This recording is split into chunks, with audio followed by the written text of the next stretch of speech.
Welcome to Strategic Management and Business Policy. The first portion of this lecture will cover basic concepts of strategic management.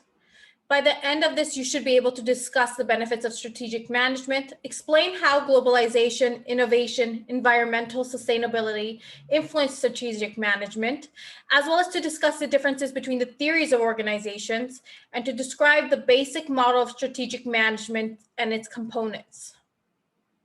You should also be able to describe the basic model of strategic management and its components, identify some common triggering events that act as a stimuli for strategic change, to explain strategic decision-making modes, and to use the strategic audit as a method of analyzing corporate functions and actions. Now, the study of strategic management is a set of managerial decisions and actions that help determine that long-term performance of an organization. The study of strategic management, taking it another step further, it includes the environmental scanning, both external and internal, strategy formulation, strategic or long-range planning, as well as strategy implementation and evaluation and control. Now, the phases of strategic management, as managers attempt to better deal with their changing world, a firm generally evolves through the following 4 phases of strategic management. Phase 1 consisting of basic financial planning. Phase 2, forecast-based planning. Phase 3, external-oriented strategic planning. And Phase 4, strategic management. Now, the benefits of strategic management: the attainment of an appropriate match or fit between an organization's environment and its strategy, structure, and processes has positive effects on the organization's performance. Strategic planning becomes increasingly important as the environment becomes more unstable. A survey of nearly 50 corporations in a variety of countries and industries found that 3 most highly rated benefits of strategic management could be: 1, a clear sense of strategic vision for the firm; 2, a sharper focus on what is strategically important; and 3, an improved understanding of a rapidly changing environment. Now, the impact of globalization, the integrated internationalization of markets and corporations has changed the way modern corporations do business. In fact, in the impact of innovation, as a term used in business, is meant to describe new products, services, and methods and organizational approaches that allow the business to achieve extraordinary returns. Innovation is the machine that generates business opportunities in the market. However, it is implemented of potential innovations that truly drives businesses to be remarkable. In regards to sustainability, it refers to the use of business practices to manage the triple bottom line, as we had discussed earlier. Now, the triple bottom line, what does it involve? It involves 3 key aspects. The first one being the management of traditional profit or loss, the management of the company's social responsibility, as well as the management of its environmental responsibility. The theories of organizational adaptation, we have 2 aspects. We have the popular population ecology and the institution theory. The theory of population ecology suggests that once an organization is successfully established in a particular environmental niche, it is unable to adapt to changing conditions. So we talk about inertia prevents this organization from changing in any significant manner. Institution theory, in contrast, proposes that organizations can and do adapt to changing conditions by imitating other successful organizations. Now, the theories of organizational adaptation, strategic choice perspective, it is one that goes one step further by proposing that not only do organizations adapt to changing environment, but they also have the opportunity and power to reshape their environment. And then last but not least, let's talk about organizational learning theory. Because of its emphasis on managers making rational strategic decisions, the strategic choice perspective is the dominant one taken in strategic management. Its argument that adaptation is a dynamic process fits with the view of organizational learning theory, which says that an organization adjusts defensively to a changing environment, and it does use knowledge offensively to improve that fit between itself and the environment. Creating a learning organization, we talk about strategic flexibility. Corporations must develop this strategic flexibility, the ability to shift from one dominant strategy to another. And it does demand a long-term commitment to the development and nurturing of critical resources. So it also demands that the company becomes a learning organization. A learning organization being one that of the organization skilled at creating, acquiring, and transferring knowledge, and at modifying its behavior to reflect new knowledge and insights. Organizational learning is a critical component of its competitiveness in a dynamic environment. Taking it a step further, we talk about learning organizations in the four main activities. The first one being solving problems systematically. The second one being experimenting with new approaches. Third, learning from their own experiences and past history, as well as from the experiences of others. And then last but not least, transferring knowledge quickly and efficiently throughout the organization.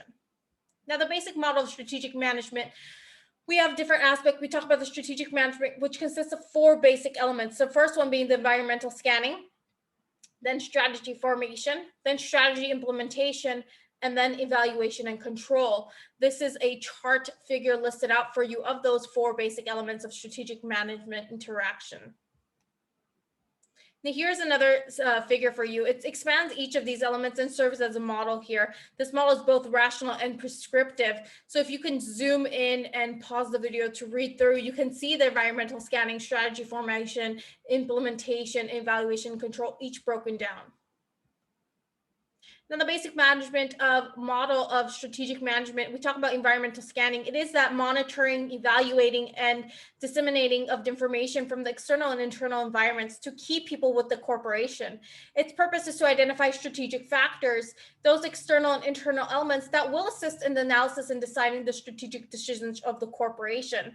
The simplest way to conduct environmental scanning is through a SWOT analysis. This particular figure depicts key environmental variables. The environmental variables may be general forces and trends within the natural or societal environments or specific factors that operate within an organization's specific task environment. Oftentimes, it's called the industry. And you see it's the natural physical environment, physical resources. It's broken down into economic forces, socio-cultural forces, political, legal forces, technological forces, and the societal environment as well. And then in the inner circle, you see task environment, governments, special interest groups, customers, creditors, committees, trade associations, competitors, employees, labor unions, suppliers, and all the way in the center portion, you see the internal environment, which is the structure, culture, and resources. Now, strategy formulation is the process of investigation, analysis, and decision-making that provides the company with the criteria for attaining a competitive advantage. It does include defining competitive advantage of the business strategy, crafting that corporate mission, specifying achievable objectives, and settling policy guidelines as well. An organization's mission, we talk about mission, vision, and objectives. Its mission is the purpose or reason for the organization's existence. So some people like to consider vision and mission as two different concepts. Mission describes what the organization is now, and vision describes what the organization would like to become. The objectives are the end result of planned activity. They should be stated as an action verb, and they tell what is to be accomplished by when and is qualified if possible. So a strategy of corporation forms a comprehensive master approach that states how the corporation will achieve its mission and objectives. It maximizes competitive advantage and minimizes competitive disadvantage. We talk about corporate strategy, where it describes the company's overall direction regarding its general attitude toward growth and the management of its various businesses and product lines. Business strategy usually occurs at the business unit or product level, and it emphasizes improvement of the competitive position of the corporate's products or services in a specific industry or market segment served by the business and unit. Functional strategy is the approach taken by a functional area to achieve corporate and business unit objectives, and strategies by maximizes resource productivity. Now, the hierarchy of strategy, we have corporate strategy, business strategy, and functional strategy. That it is a grouping of strategy types by the level in the organization. So the hierarchy of strategy is a nestling of one strategy within another so that it can complement and support one another. Functional strategies support business strategies, which in turn support the corporate strategies. Now, policy, what is it? It is a broad guideline for decision-making that links the formulation of a strategy with its implementation. Strategy implementation is a process by which strategies and policies are put into action through the development of programs, budgets, and procedures. And we talk about evaluation and control, where it's a process in which the corporate activities and performance results are monitored so that the actual performance can be compared with the desired performance. And performance is that result of activities. It includes the actual outcomes of the strategic management process as a firm or business unit develops strategies, programs, and others like that. It often can go back to revise or correct decisions made earlier in the process. Now, a triggering event is something that acts as a stimulus for a change in the strategy. Some positive triggering events may include a new CEO, external intervention, the threat of change of ownership, performance gap, or a strategic inflection point. And all of these are the initiation of strategy, which are triggering events. For strategic decision-making, unlike many other decisions, strategic decisions deal with long-term future of an entire organization. And it does have three characteristics: rare, consequential, and directive. Rare being that strategic decisions are unusual and typically have no precedent to follow. Consequential being that strategic decisions commit substantial resources and demand a great deal of commitment from people at all levels. And then directive being that strategic decisions set precedents for lesser decisions and future actions throughout an organization. Now, the three characteristics of strategic decisions being the rare I just mentioned, being that it is a strategic decision that is unusual and typically have no precedent to follow, consequential as listed, and directive. And then we talk about Mintzberg's modes of strategic decision making. We talk about the entrepreneurial mode, which is a strategy made by one powerful individual. Adaptive mode, which sometimes referred to as a muddling through. This decision making mode is characterized by reactive solutions to existing problems rather than a proactive search for new opportunities. Taking it a step further, we talk about the planning mode. This decision-making mode involves the systematic gathering of appropriate information for situation analysis, the generation of feasible alternative strategies, and the rational selection of most appropriate strategy.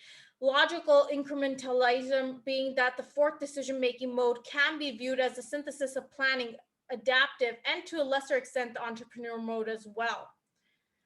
The strategic decision-making process consists of these lists of 8 steps. The research indicates that the planning mode is not only more analytical and less political than other modes, but also more appropriate for dealing with complex changing environments. The following make up an 8-step strategic decision-making process to improve the makeup of strategic decisions. The first one being to evaluate current performance results, to review corporate governance, to scan and access the external environment, to access the internal corporate environment, to analyze strategic factors, to generate, evaluate, and select the best alternative strategies, to implement selected strategies, and to evaluate implemented strategies.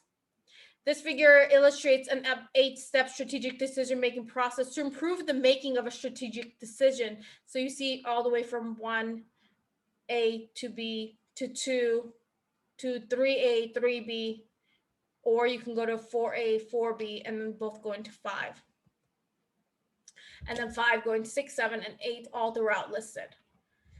Now, the strategic audit, the aid to strategic decision-making process, we talk about the strategic audit to provide a checklist of questions by area or issue that enables a systematic analysis to be made of various corporate functions and activities.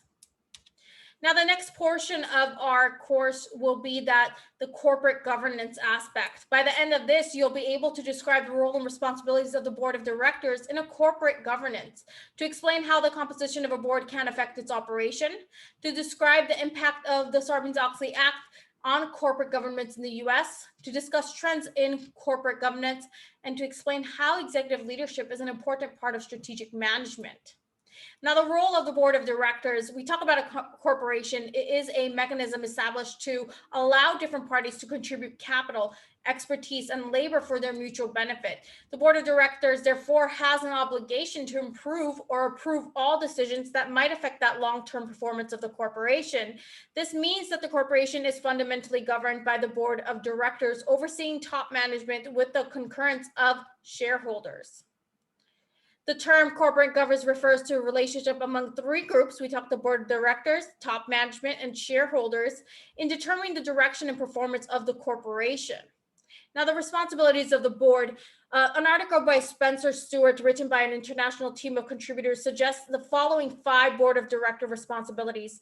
The first one being the effective board leadership, including the processes, makeup, and output of the board.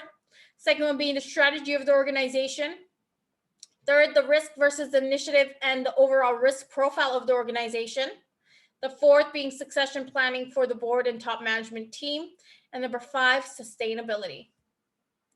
Now, taking it a step further, we talk about a legal sense. The board is required to direct the affairs of corporation, but not to manage them. It is charged by law to act with due care.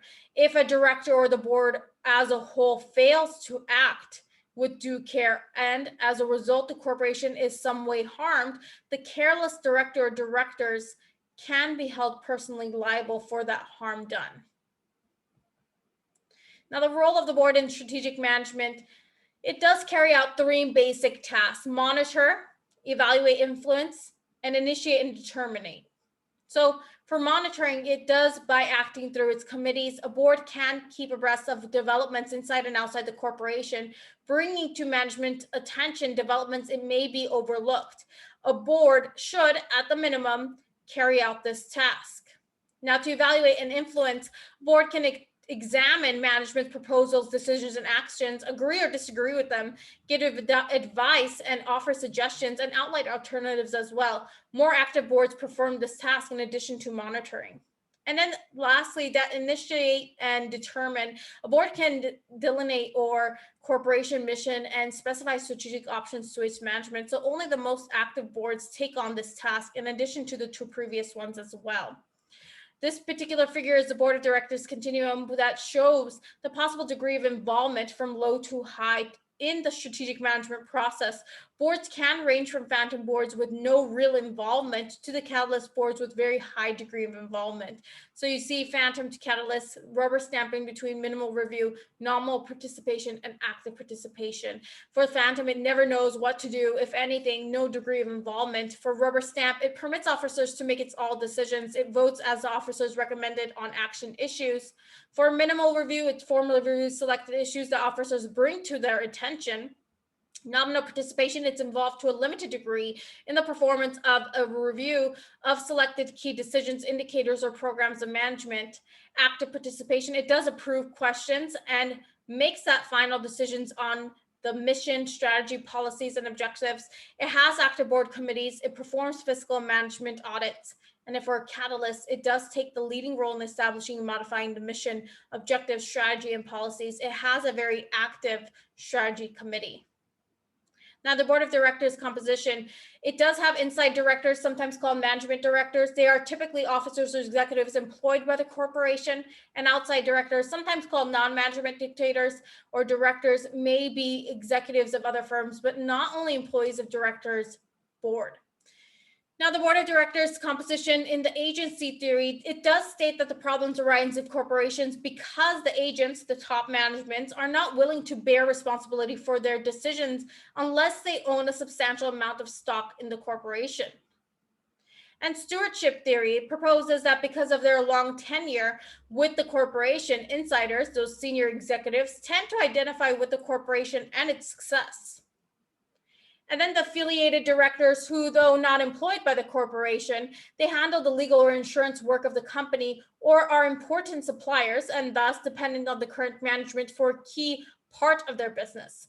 They are retired executive directors who used to the work for the company, such as the past CEO, who is partly responsible for much of the corporation's current strategy and who probably groomed the current CEO as his or her replacement. And then we have the family directors who are descendants of the founder and own significant blocks of stock with personal agendas based on family relationship with the current CEO. Now, the co-determination, should employees serve on boards? Well, the inclusion of corporation workers on its boards began only recent in the US. Although the movement to place employees on the board of directors of the US companies show little likelihood of increasing, except through the employee stock ownership, the European experience reveals an increasing acceptance of worker participation without ownership on corporate boards.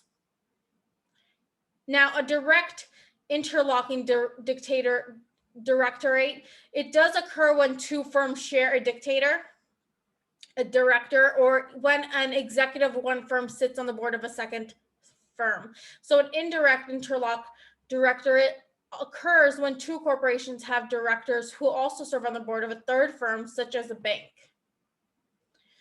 It is also useful for gaining both inside information about uncertain environment and objective expertise about potential strategies and tactics. Now, the nomination and election of board members, 97% of large US corporations now use nominating committees to identify potential directors. So in contrast, only 60% of European corporations use nominating committees. Many corporations whose directors serve terms of more than 1 year divide the board into classes and stagger elections so that only a portion of the board stands for election each year.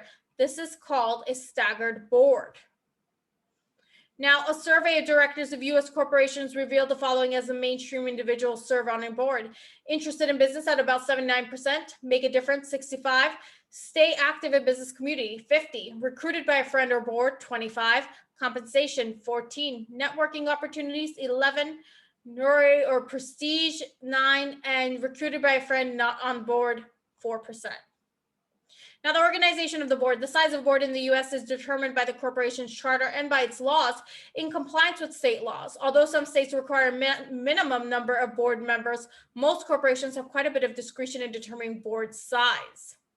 The average large publicly held US firm has 10 directors on its board, and the average small privately held company has 4 to 5 members. So many of those who prefer the chairman and CEO positions by combined agree that the outside director should elect a lead director. This person is consulted by the chair or CEO regarding board affairs and coordinates the annual evaluation of the CEO. So 96% of the US companies that combine the chairman and CEO positions have a lead director. And the most effective boards accomplish much of their work through committees. So although they do not usually have legal duties, most committees are granted full power to act with the authority of the board between board meetings.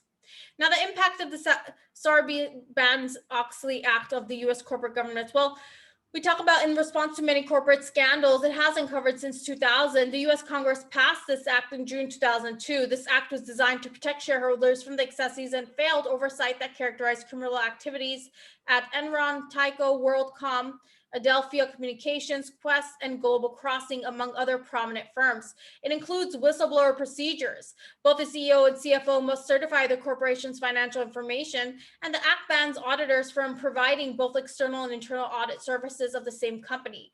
It also requires that a firm identify whether it has a financial expert serving on the audit committee who is independent and management.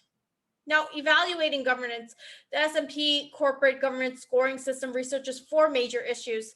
The first one being ownership structure and influence, the second one being financial stakeholder rights and relations, the third one being financial transparency, information disclosure, and the fourth one being the board structure and processes. So avoiding this governance improvements, we talk about a number of corporations that are concerned that various requirements to improve corporate governance will constrain top management's ability to effectively manage the company. So some examples are multiple classes of stock, public to private ownership, and controlled companies as well. The trends in corporate governance being that some are the boarding shape company strategy, the institutional investors active on boards, the shareholders demands that the directors and top managers own significant stock, more involvement of non-affiliated outside directors, and increased representation of women and minorities. And then we also have that corporate governance aspect where boards evaluating individual directors, smaller boards splitting the chairman and CEO positions, shareholders may begin to nominate board members, and society expects boards to balance profitability with social needs of society as well. The role of top management being responsibilities, especially those of CEO, involved getting things done, accomplished through what others are in order to meet the corporate objectives. Top management job is multidimensional and oriented toward the welfare of the total organization.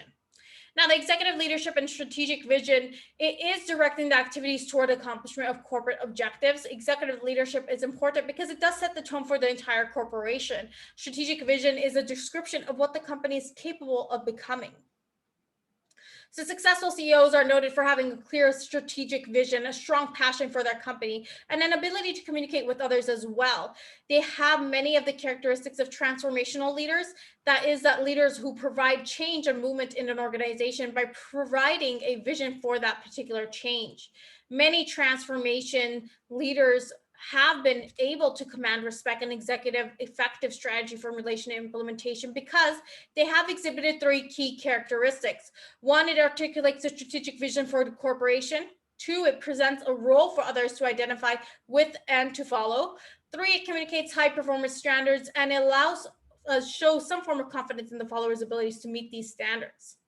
Now, managing the strategic planning process, we look at many large organizations. They have this process charged with supporting both the top management and the business units in the strategic planning process. So the strategic planning process and the staff major responsibilities are to, one, identify and analyze company-wide strategic issues and suggest corporate strategic alternatives to top management. And two, to work as facilitators with business units to guide them through the strategic planning process.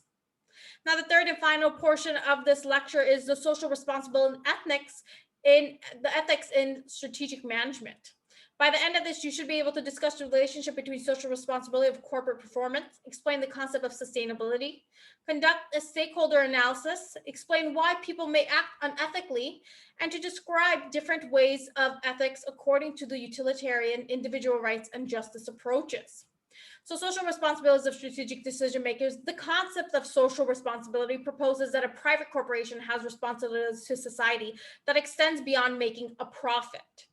Friedman's traditional view of business responsibility, it's urging a return to that laissez-faire worldwide economy with minimal government regulation. Friedman argues against the concept of social responsibility as a function of business.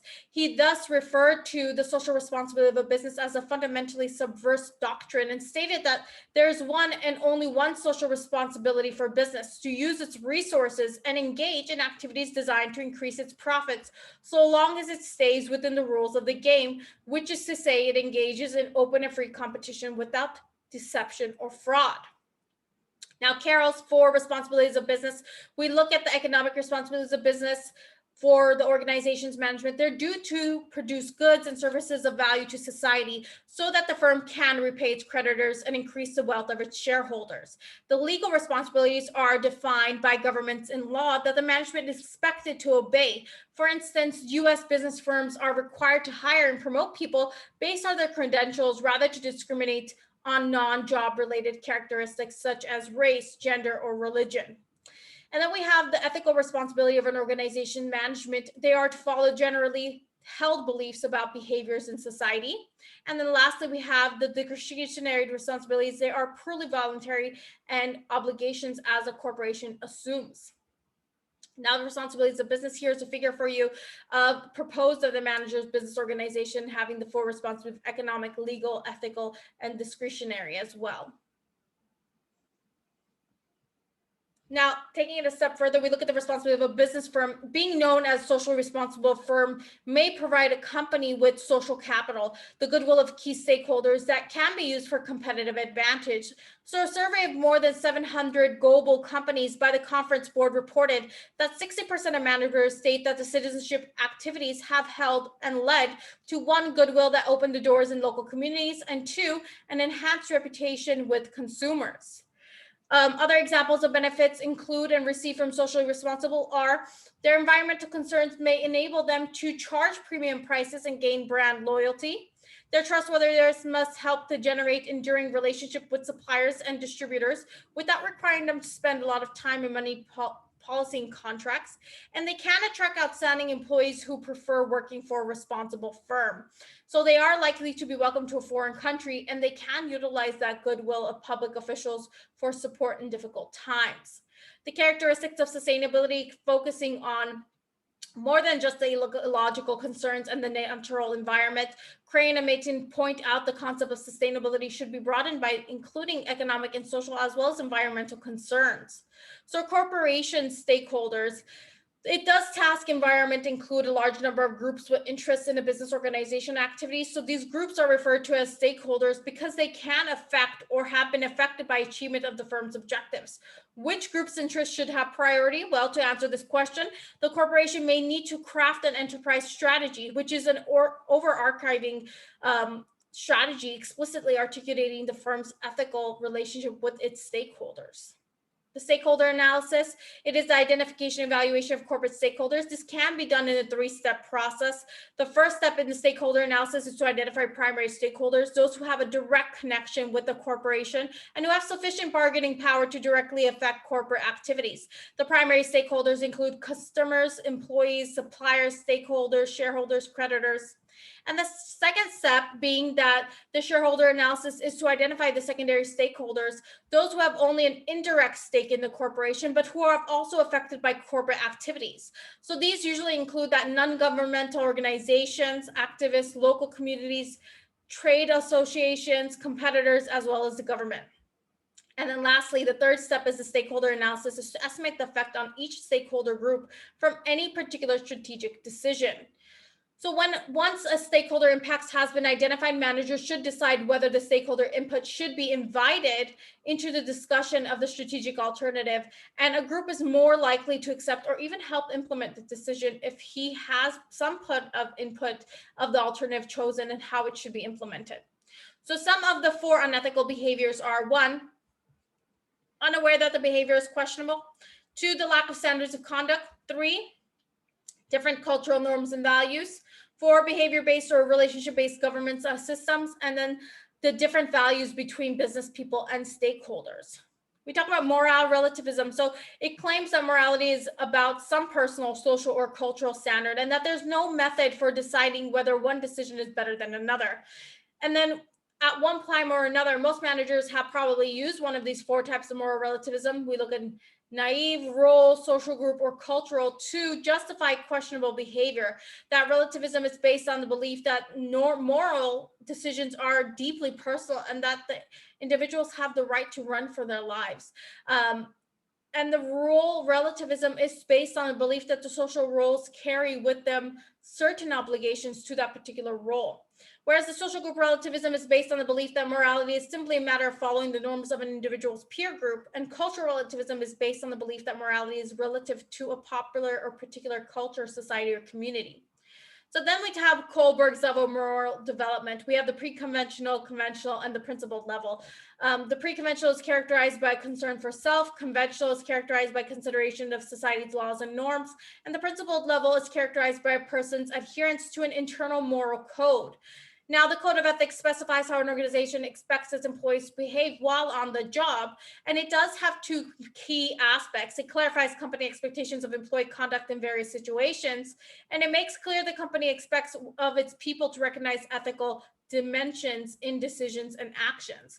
So encouraging this type of ethical behavior, the U.S. corporations have attempted to support whistleblowers, those employees who report illegal or non-ethical behavior on part of others.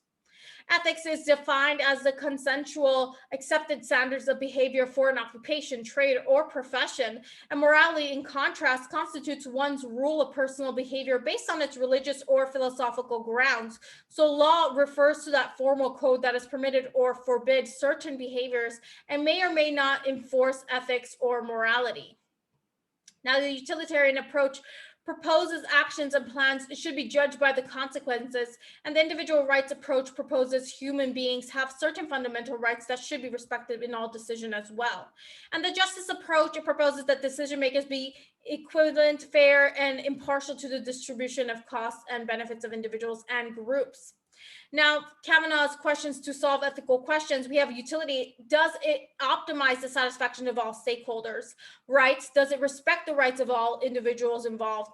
And justice, is it consistent with the canons of justice?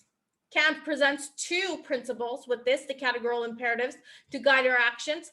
The first one being that the person's action is ethical only if the person is willing for the same action to be taken by everyone who is in a similar situation, and a person who should never treat another human being simply as a means, but always as an end. And that is the end of our lecture.